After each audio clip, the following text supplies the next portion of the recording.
Aikwe Neknamalita, and this is my channel, The Midnight Librarian, and today I will be talking about series that I need to finish in 2021. I say need, but if you watched my 2021 goals, you'll know that everything feels up in the air right now, and although I would like to get to these series, there's no promise of that. Plus, it's an ambitious. I feel like it's ambitious considering how many series I just don't have finished. So although it would be great if I could finish all these series, the reality of it is that I'd be happy to finish like 2 or 3 of them. The video is just outing me on series that I have yet to finish. So this will be a mix between like longer books, series, and graphic novels. Alright, so the first one, actually right here. So before you judge, I actually want to reread this series. I have the prequel that Suzanne Collins put out this summer. I forget what it's called. I think it's like Songbirds and Snakes. I want to reread the trilogy before going into that prequel, even though I've been trying to stay away from spoilery videos having to do with that book. I've heard whispers and disgruntlement about how there didn't even need to be a prequel for the trilogy. However, I still am curious of wanting to reread this because even though I keep thinking that I read it a couple years ago, I have to consistently remind myself that middle school was not just a couple of years ago. It's been 14 years, if not more. I only recently, in the last couple of years, watched the movie adaptations, which is another thing. If you watch my 2021 goals, is something that I'd like to do, is to read books and watch their movie adaptations, or vice versa. I know with The Hunger Games in particular, I had read The Hunger Games and then it was announced that they were going to be turned into movies, and when I saw who was playing who, I got mad and I immediately refused to watch the adaptations. It took me 10 years to watch the adaptations. I would like to reread the books to see if I still enjoyed them as much as I did then, which isn't saying very much because I remember specifically not liking the middle book too much. I'm still just overall curious, and I feel like the excuse to reread them in order to read the prequel is good enough as any to reread them. I'll probably end up reading or watching the adaptations before rereading these, just because I have this so I am very much like an outlier in terms of I prefer watching the adaptations and then reading the books, because otherwise I won't watch the adaptations. If I do it the reverse, I have this sense of understanding of this is why the director did what they did. Like, I have more forgiveness towards the adaptation as opposed to when reading the book first and absolutely refusing to watch the movie. So I may end up watching the adaptations just because I don't believe I watched them all thoroughly, and then rereading the books and then reading the prequel. So and if you don't know, which maybe you do, maybe you don't, The Hunger Games follows Katniss Everdeen. She is in a futuristic world that is no longer our own and lives in District 12, which is, I believe, a coal mining district. All 12 districts have different specialties that they're a part of. However, once you get to District 3, 2, and 1, they become richer, and so it's obviously a corrupt system. In order to keep the peace of sorts, what the capital, I believe, District 1 has done is made it so that every year there are the Hunger Games, in which they will choose 2 random names, 1 female, 1 male, from each district. I think it's from the ages of 14 to 18 or something. 9 to 18, something like that. Teenagers, essentially, to fight to the death, to prove to all the districts that when they fight against each other, no one wins. So Katniss Everdeen takes the place of her sister, whose name was called and ends up having to go into the Hunger Games. If you haven't read them, that's essentially a brief summary of the first one. I will not get into the second or third in case you have not read them. The next series I would like to complete is The Poppy War by R.F. Kuang. I absolutely love this cover.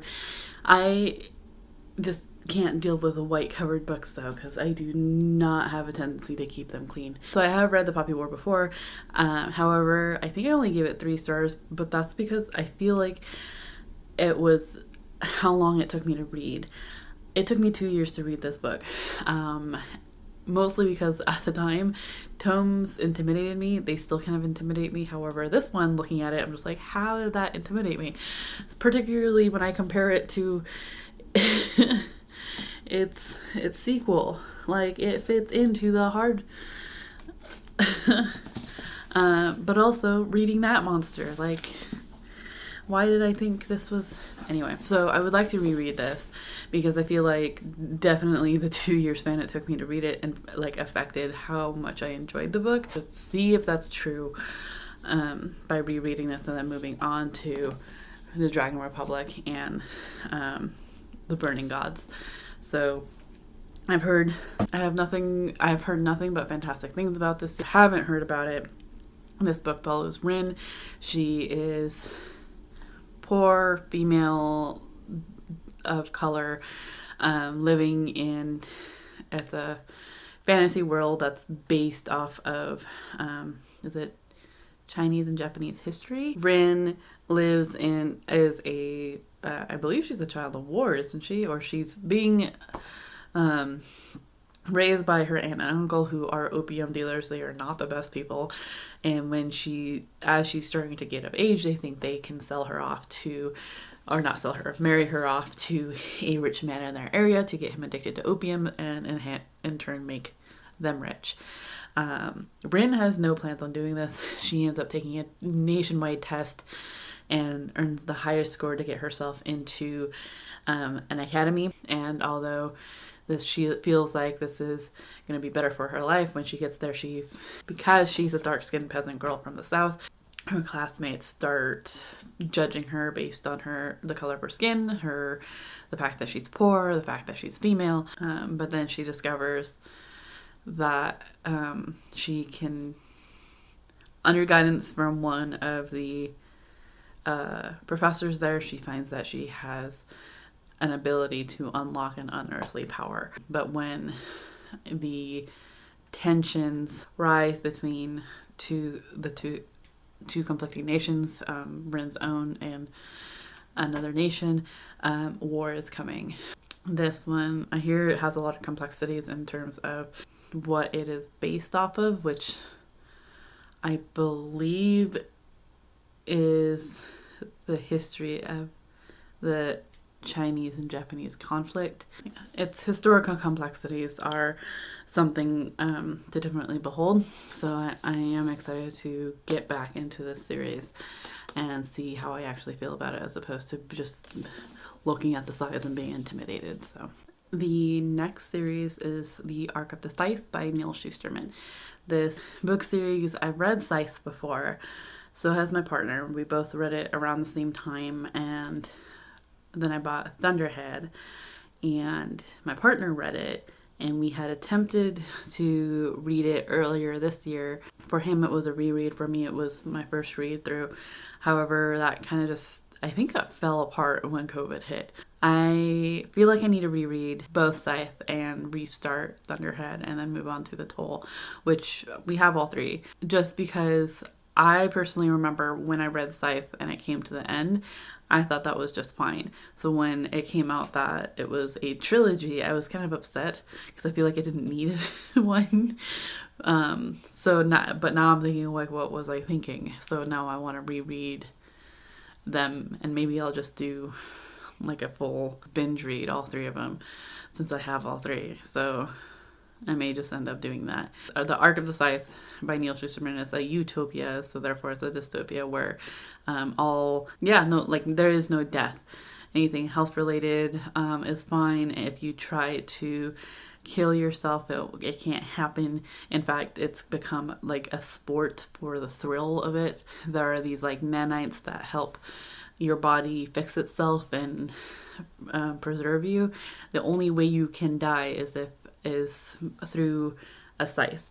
A scythe is part of the Cythe, in which it is this almost like a league of people that basically take care of the population control. Different scythes have different methods and how they glean people. And of course, this new society is basically controlled by a thunderhead, an AI of sorts that legally cannot do anything with the Cythe. So of course the Cythe is corrupt. So when two characters get picked to intern, have the chance of becoming Cythes, neither of them want to do it, but of course that's the point. But they find themselves in a corrupt organization and things ensue. What are you doing? Do you want loves?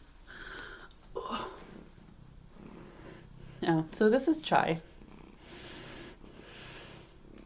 She apparently wanted loves. What? The next series I would like to start is The Lord of the Rings. So this trilogy I've had for a while, actually. A family friend who lives in Australia, actually, when he came over... God, it's almost been 20 years. It's been 20 years since he came over first. I lie. No. It's been 20 years. He actually, I don't know if he bought them here or if he brought them from Australia, but he read them while he was here, and then he went back, and he hasn't been back since. But he's still a really good friend of the family, and he had a major impact on my life, despite like the physical closeness of him being here, the lack of physical closeness of him being here, but he still made a major impact on my life. Left his copies, his editions of Lord of the Rings at my grandparents' house. I remember finding them years later, but I could only find the first and the third one. I couldn't find the second one, and we looked all over the place and we couldn't find it. And he said he didn't want them back. So when I had the means, I was able to find this particular edition so that I could complete this particular edition of the series, which I absolutely love. If I ever had to pick like certain books to take with me, if like there was some natural disaster, these would definitely be it, just because of how much he impacted my life, and actually he's the one that got us. And so he picked these up as soon as the Lord of the Rings movies started coming out, so he's the one that introduced them to me. I have not read this series before. I've watched the movies several times. I feel like I grew up with the series, with the movies. I've tried starting the first one a couple times, and I've only gotten like partial way through before I was like, oh my god. And this is basically the series that makes me feel like I'm not smart enough for fantasy, and I'm challenging myself to just get into it. So, and part of that, and I know it's not actually a part of the trilogy, but I still want to include it in with it, and that is The Hobbit. This is my little pocket-sized edition. If there's like this type of edition, like let me know. Mostly because like I don't mind this edition. I think it's cute. I just would like something like this. But I am including it. The Hobbit's more of is a children's book, supposedly, prequel of Lord of the Rings. If you don't know what this series is about, basically there is a ring to rule them all. This is basically fantasy. It's in a world completely like separate from our own. There are elves, there are halflings, there are hobbits, humans, orcs, etc. There was this king that created several rings in order to control this world, Middle Earth. and he created his own ring to rule over all the rest. Multiple races didn't like this idea. They went to war. They were able to get this ring, only for it to then be lost because it will always be wanting to be with its master. So of course I believe the king is like otherworldly. I don't believe he's human. So it's kind of just the destruction this ring can cause. And this one in particular, we follow the hobbit Bilbo Baggins as he is kind of thrust into an adventure with dwarves to seek treasure, essentially. So I have read this one before. I want to reread it. In particular, I want to watch the movie adaptations. That one in particular, I refused to watch for the longest time because it was another one where I read the book first, and then it was announced that the movies were coming out, and I was not happy when I found out that the movies were going to be a trilogy because it didn't make sense to me. However, I do like the actor who plays Bilbo Baggins, so we may end up doing that here shortly. But these I have watched the movies, have not read, and would like these basically follow years after Bilbo takes his adventure. We follow his nephew Frodo, who finds the ring, and basically ends up having to take it to people to figure out what to do with. Yeah. I feel like I shouldn't have to explain this, but if some people don't know anymore, or some people just don't know, so I'm not gonna assume that everyone knows what this is about. I probably did terrible explaining this, but that's me in a nutshell. The next series I would like to complete is the Sixth World series. This is by Rebecca Roanhorse. And I have read Trail of Lightning. This was another one that I feel like, I don't know, like I read it without knowing as much as I do now, and I feel like I had some harsh judgments. I would like to reread it to see if my views are still the same. In particular, I didn't like the protagonist in it. I didn't like some of the decisions she made and the reasonings she did, like, behind some of those decisions. Rebecca Roanhorse, I've mentioned this a couple times, has a way of hooking me into the story and having me want to finish the story in terms of where it goes, how they grow. And in particular with Trail of Lightning, at the end I was like really peaked and was like, I want to know how this goes. So I want to read Storm of Locusts. I do not have Storm of Locusts. This was one that I had requested from my library. However, I believe they lost the license to it, and I don't know if it's ever going to come back. So we'll see if that's just one I'm going to end up having to buy. Reread Trail of Lightning and move on to Storm of Locusts. This series follows Maggie Hosky in a world that is in the future of our own. Climate change has made it so that there are major floods. The world has changed.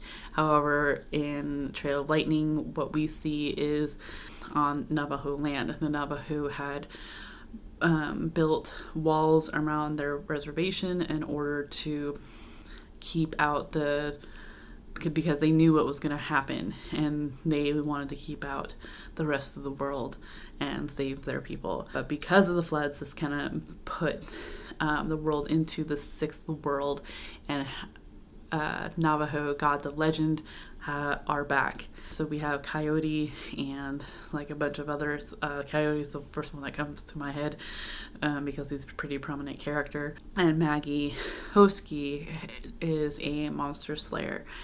So with these gods, there are also monsters that are ravaging Navajo land, and Maggie is trying to figure out where they're coming from and how to stop them with the help of a young man. I can't think of his name, but it's a medicine man in training.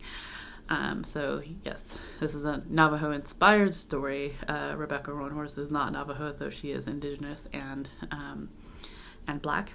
The Lunar Chronicles by Marissa Meyer. I understand that there are some problematic aspects of the series. I started the series Was it back in high school? No. When did this come out?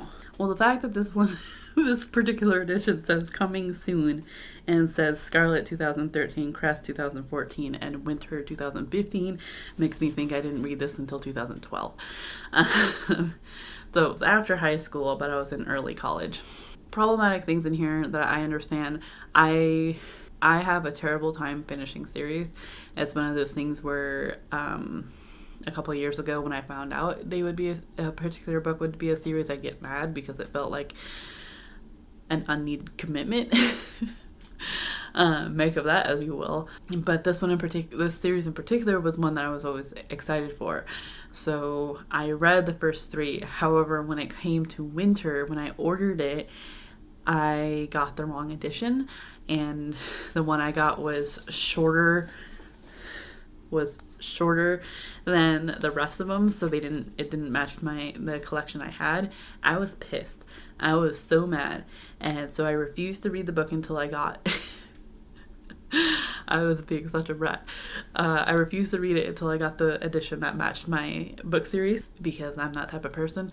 And I remember this was one of the arguments that my partner and I had, because he was like, it's the same story, just read it. And I'm like, no, it doesn't match. So I remember selling that particular copy to a used bookstore and waiting until this copy came, and then I didn't even read it. So I would like to reread the series, just because I would like mostly to look at it from what I know now and see if I still enjoyed it. And also, I think, and this is part of it, I believe the series has gotten way overhyped in the fact that there are so many like mini stories to go along with it that you can only see online. They've had a couple revamps of the cover art, which I've seen. I don't mind. I definitely prefer these ones, and I'm surprised actually that I got these in paperback, because at the time I was full hardback only. If you don't know what this is a series that is basically retellings, essentially. Cinder follows Cinderella. She's actually is she a cyborg or like something like that? Earth is not what it is currently. There's something up with it. There's a colony of humans on the moon, and they're run by a queen. The queen is threatening war on Earth. It's sci-fi fantasy with retelling elements to it. We're gonna get into graphic novels. I don't know if this is gonna be it for the series. However, I am behind, so I would still like to catch up, so I'm still putting it in here anyway. Graphic novel series, I would like to finish and reread and finish the Tea Dragon Society. I have read this one before. It was extremely adorable. I love the artwork in it. It's so relaxing and just so cute. Yeah, I would like to reread this one and then get to the Tea Dragon Festival and then finish up with, what's the last one? What is the last one called? I think it's called the Tea Dragon Tapestry, which looks like it's coming out in 2021. Aquarius is not a part of this, but it's by the same people, I believe, and that's another one I'd like to get a hold of too. In my mind, for some reason, I'm like grouping it with these ones and would like to read it as well. Really just adorable. It's hard to explain aside from there are dragons that grow tea on their backs. And basically we learn about how to take care of them, and I believe there's a sapphic romance, or there's LGBTQ rep, there's POC rep, there's disability rep, giant days. I believe these particular ones, there's like 13 or 14 of these bind-ups. I have 6. I don't recall reading the last one. I know that as they progressed, though, my ratings started to get lower just because it was like, what's the point? And there was lack of a dynamic. But basically, this follows 3 friends who go to university. I don't believe they're friends before university. They're just kind of roommates together, and they become quick friends. And each of them are unique and interesting. The art in here is fairly different, and I just know that this is dramatic. It's really dramatic and I really enjoy it. But yeah, it's just basically each of them, their life through college. Which I think I started this in. I think I started this series just after college, and I was like, why was my college life not like that? Like, for the most part, I thought it was a fun series, so even though my ratings kept going lower as I progressed, but I would still like to finish the series. Rat Queens.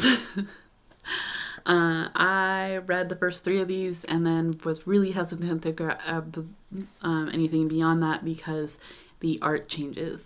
However, it's for a good reason. So the first 3 of these were illustrated by a particular artist that ended up committing domestic violence against his partner, and author let the artist go because of that and got a new author.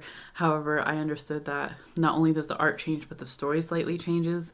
So I absolutely love the first 3.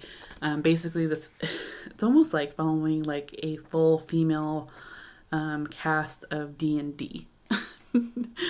But it's like, I know in particular that these first 3, the art is absolutely stunning. However, I have no doubt that as we continue on, I'll just get used to the art that is continuing. But basically, these 4, they all have different powers, they all have different abilities, and they're kind of like the people you call when you're in trouble to take care of like monsters or whatever. So, and they I believe they drink a lot, they get into antics, and it's just overall just fun. Next is a much loved graphic novel series on BookTube, and that is Saga. I believe I only have the first 2, and I remember particularly really enjoying the dynamic, and also thought it was really strange. So basically, these 2 planets are at war. I believe it's actually a planet and a moon. They're at war.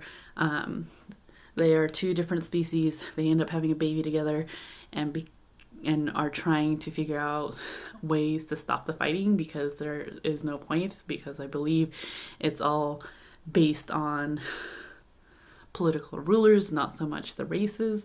So, but people are now after their baby because they don't want them to stop this war. Something like that. I doubt that I have that right. Concept is really amazing. There's like strange creatures. There's like, I love the different dynamics of creatures in this series. I think there's like 9 out or something of these bind-ups, and yeah, I have like 2. So now this one in particular is what makes me question if I'm going to be able to complete this. And that is because this one was gifted to me, and the particular edition gifted to me is expensive in my opinion for a graphic novel series. But that is because it is hardcover bind up, and yeah, but it's a really entertaining series, and so this was actually gifted to me several years ago by an ex, and that is Chew. And the particular edition is the Omnivore edition, so it's hardcover, has its own ribbon, and just a bind up of like multiple. A really interesting series though. I have been fascinated since receiving this copy, and basically it's this guy who, when he tastes food, can see what happened and how it died. The only thing he can't seem to see how it died, like it doesn't matter, like people, animals, certain plants, the ones that he in particular can't see anything of is like canned beets. So this is one that I would like to reread. It's been a couple of years since I've read it, and I would eventually like to get more volumes to this because it is particularly interesting. And I believe he in particular is an investigator partnered with the cops to figure out what's going on in terms of these murders. So, and I believe there's others like him.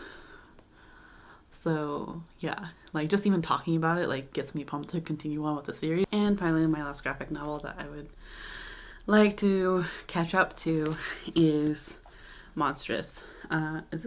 This is volume 2. I don't know where my volume 1 is, which worries me slightly. Art of this is fan-frickin-tastic. Like, that is the Art Nouveau, Gothic Art Nouveau that I never thought I needed in my life. Not even gothic, it's like this is like nuts and just, oh my god, I love this art.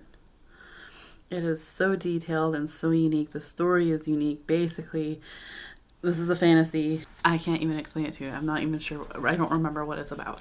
I just know we follow this one here. There's like a demon living inside her or something in order for her to take revenge due to, I believe, the killing of her family. That sounds somewhat familiar. Absolutely just stunning work though. I believe there's 4 out right now, but I have the first 2 somewhere. But would like to catch up with this because seriously the art is amazing. All right, that is the series that I hope to finish in 2021. Like I said though, like we'll see how 2021 will treat us, really. If you've read any of these series, I would like to hear your thoughts down below. Please no spoilers. And do you plan to reread books? What series do you still need to finish? I'd like to know down in the comments down below. If you would like to chat with me on any other platform, I am on Instagram, Goodreads, and Twitter. Otherwise, if this is your first video from me, be sure to check out my other videos, like, subscribe, whatever. I will have links down below as well for general awareness for social injustices, natural disasters that need donations. I try to highlight a little bit of everything. However, I've noticed in particular that I tend to stick with MMIW, which is murdered, missing Indigenous women, girls, and Two-Spirit. Not to say that just because it's not in my particular highlighted links doesn't mean that it's not important or that you shouldn't check it out, or because it's not trending. Please, please, please do your research, share, like, donate where you can. Otherwise, we are still in a pandemic. Please stay home if you have to go out. Wear your mask, stay 6 feet apart, wash your hands. And I hope that you are in the mental mindset to enjoy your reading. I will talk to you again soon. Chew.